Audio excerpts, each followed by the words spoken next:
you two, okay? He said he's gonna humble me. Stand up and do something. Humble me. I'm here, right in front of you. Do something. Do something. I see my haters proud of me now. When I'm around, it's all smiles. I took over my whole town. UFC 298 is here. The card is packed from top to bottom. Here's a look at all my prelims. I don't want to go over all those, but here's my picks. Yeah, let's jump right into it. Our featured prelim of the night is Miss Mackenzie Dern versus Amanda Lemos. Mackenzie Dern is coming off of a pretty bad loss to Jessica Andrade as she was knocked out / TKO in the second round of that fight. While Amanda Lemos is coming off of a pretty one-decided unanimous decision loss to the champion Weili Zhang. This fight can be fun. This fight can be extremely fun.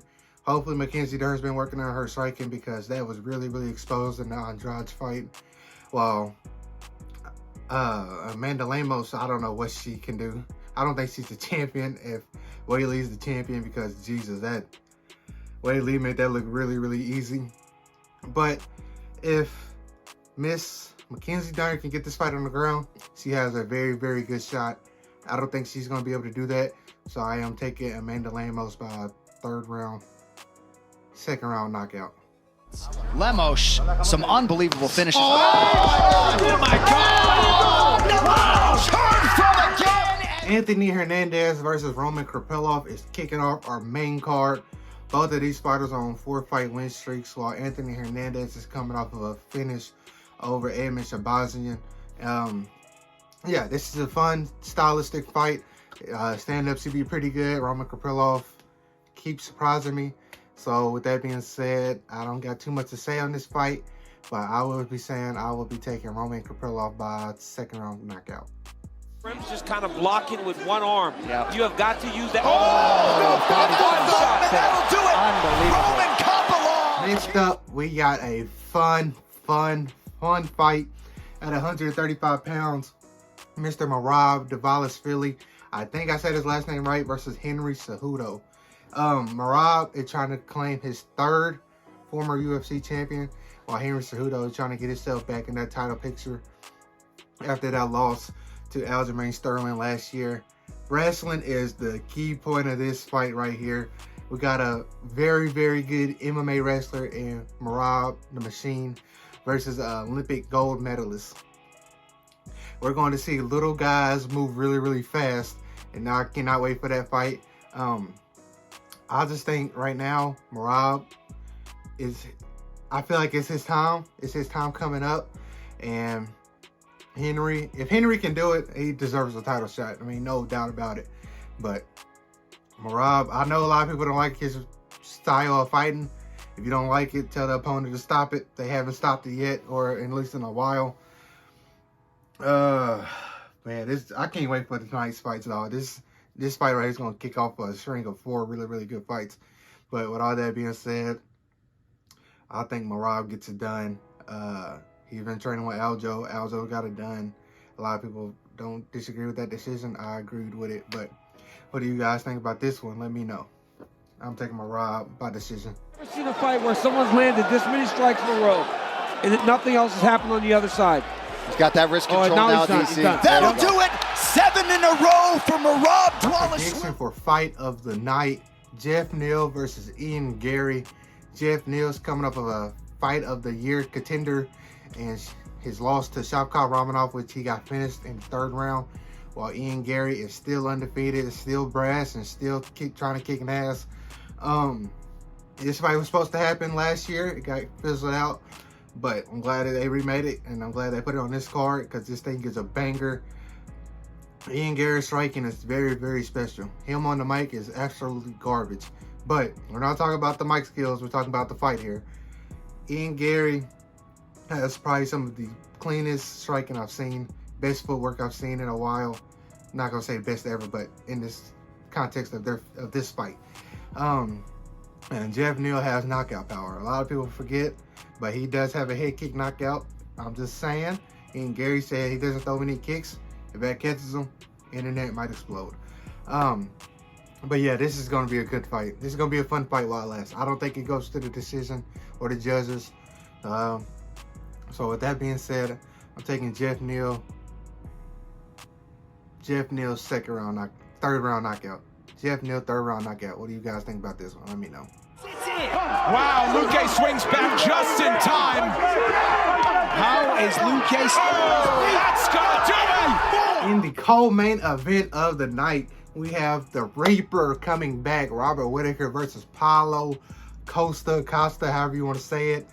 Paulo is coming back from a year layoff and a couple fight cancellations later after his win over Luke Rockhold, while Robert Whittaker is coming back after his knockout loss to the now champion Dricus du Plessis.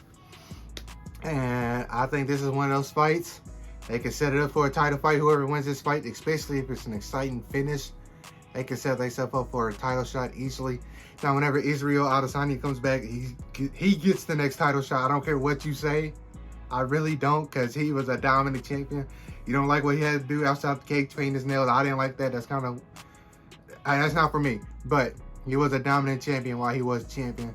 So he gets a title shot. But if Paulo's able to finish Robert Whittaker, he should get the title shot. And Robert Whittaker is able to finish Paulo. I mean, the only person above him is in the title pecking order. You can't give the title back to... Well, you can't give another title shot to Sean after he just lost his title belt, in my opinion. The way he lost it. He didn't lose it. Yeah, that's all right. That's a whole different video.